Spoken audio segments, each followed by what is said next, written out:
नमस्कार, मैं हूं प्रियंका और आप देख रहे हैं राष्ट्रीय जगत विजन न्यूज। छत्तीसगढ़ के इतिहास में ऐसा पहली बार हुआ है जब प्रदेश के सबसे बड़े घोटाले में आरोपियों की गैर हाजिरी के बावजूद अदालत ने न केवल नाराजगी नहीं जताई बल्कि जांच एजेंसी द्वारा लाए गए 2300 पन्नों के चालान को स्वीकार भी कर लिया। मामला है पूर्ववर्ती कांग्रेस सरकार के कार्यकाल में हुए 3200 करोड़ रुपए के कथित शराब घोटाले का, जिसे अब छत्तीसगढ़ आबकारी घोटाले के नाम से जाना जा रहा है। 2019 से 2023 तक जब छत्तीसगढ़ में कांग्रेस की सरकार थी और मुख्यमंत्री की कुर्सी पर थे भूपेश बघेल, तभी ये घोटाला परवान चढ़ा। आरोप है कि बघेल सरकार के दौरान नेताओं के इशारे पर आबकारी विभाग में सुनियोजित तरीके से करोड़ों की हेराफेरी की गई और इसी मामले में सोमवार को आर्थिक अपराध अन्वेषण शाखा ईओडब्ल्यू ने रायपुर की विशेष अदालत में 28 अधिकारियों के खिलाफ पूरक चालान दाखिल किया। इन अधिकारियों ने इकबाल खान, अरविंद पाटले, रामकृष्ण मिश्रा और अरविंद नेताम जैसे नाम शामिल हैं, जिन पर गंभीर आरोप लगे हैं। लेकिन हैरानी की बात यह है कि इनमें से किसी भी अधिकारी की गिरफ्तारी नहीं हुई है। इससे भी ज्यादा चौंकाने वाला ये रहा कि कोर्ट परिसर में मौजूद होने के बावजूद भी ये सभी अधिकारी न्यायालय के समक्ष प्रस्तुत नहीं हुए। उप संचालक अभियोजन मिथिलेश वर्मा से बात करने पर उन्होंने कहा कि ये न्यायालय का विवेकाधिकार है, पर उप संचालक ने किसी भी कार्यवाही का विरोध नहीं किया। आबकारी घोटाले जो हमने 4/24 ईओडब्ल्यू ने कायम किया था, उसमें आज 5वां पूरक चालान पेश हुआ और ये जितने आरोपी है कुल 29 आरोपी जो कि आबकारी विभाग के अधिकारी हैं उनके खिलाफ पेश किया गया और इसमें 138 पेज का समरी है और कुल 2100 पन्ने का मूल दस्तावेज है और साथ में हम अपने प्रकरण को प्रमाणित करने के लिए कुल 227 गवाहों का नाम साक्ष्य सूची में दिए। क्या ये फरार है? आरोपी फरार है या फिर चालान में किस तरह की? ये आरोपियों को आप फरार नहीं कह सकते हैं। इसको हमने नोटिस दे करके चालान पेश किए, लेकिन आज कोई भी आरोपी न्यायालय में उपस्थित नहीं हुए।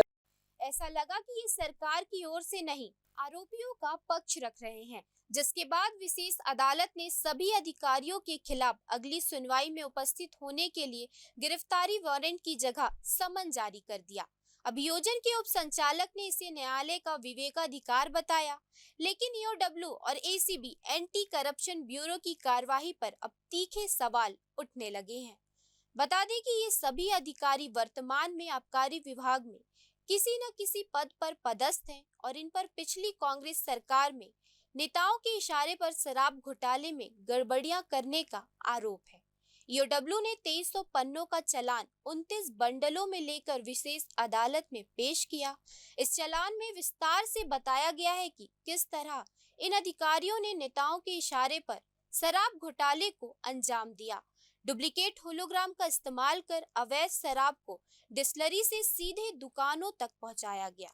जांच एजेंसी ने अपनी चार्जशीट में खुलासा किया है कि फरवरी 2019 से आबकारी विभाग में बड़े पैमाने पर भ्रष्टाचार शुरू हुआ।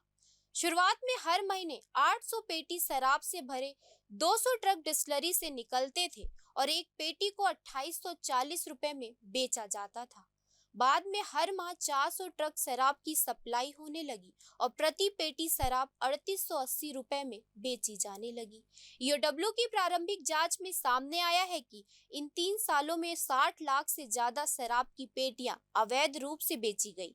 जांच एजेंसी का दावा है कि 2019 से 2023 तक शराब सप्लायरों से जिला आबकारी अधिकारियों ने 319 करोड़ रुपए की वसूली की है। ये सारा पैसा एक सिंडिकेट को पहुंचाया गया।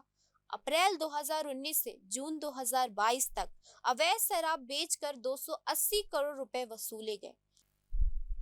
हर साल 70 करोड़ रुपए से ज्यादा की वसूली का टारगेट था। इस दौरान जिला आबकारी अधिकारियों ने कुल 2174 करोड़ 60 लाख रुपए की 60 लाख पेटी अवैध शराब बेची।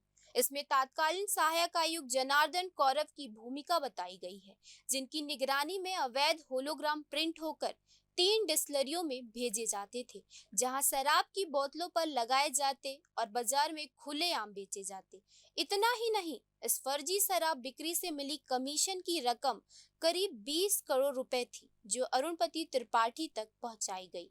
लेकिन सबसे बड़ा सवाल यह है कि एंटी करप्शन ब्यूरो, एसीबी और सीबीआई जैसी एजेंसियां इस गंभीर मामले में गिरफ्तारी से क्यों बच रही है। विशेष अदालत के समक्ष पेश होकर ईओडब्ल्यू और एसीबी के अधिकारियों ने 3 न्यायाधीशों के सामने ये चौंकाने वाला तर्क दिया कि घोटाले के आरोपी अधिकारियों को गिरफ्तार करना जरूरी नहीं है। सीबीआई ने भी यही कहा कि गैर जमानती और संज्ञेय अपराधों में गिरफ्तारी अनिवार्य नहीं होती और ये नागरिक स्वतंत्रता का हिस्सा है।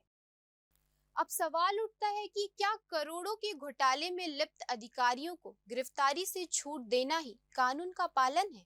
क्या ये वही अभिव्यक्ति की स्वतंत्रता है जिसमें आम आदमी को छोटी बात पर जेल भेज दिया जाता है, लेकिन घोटालेबाज अफसर बेखौफ घूमते हैं? छत्तीसगढ़ के सबसे बड़े घोटाले में ये अदालत में पेश पहला ऐसा मामला बन गया है जहां आरोपी नादारत हैं, गिरफ्तारी नहीं हुई और फिर भी चालान मंजूर कर लिया गया। फिलहाल इस खबर में इतना ही। देश प्रदेश की खबरों से अपडेटेड रहने के लिए हमारे चैनल को सब्सक्राइब करें।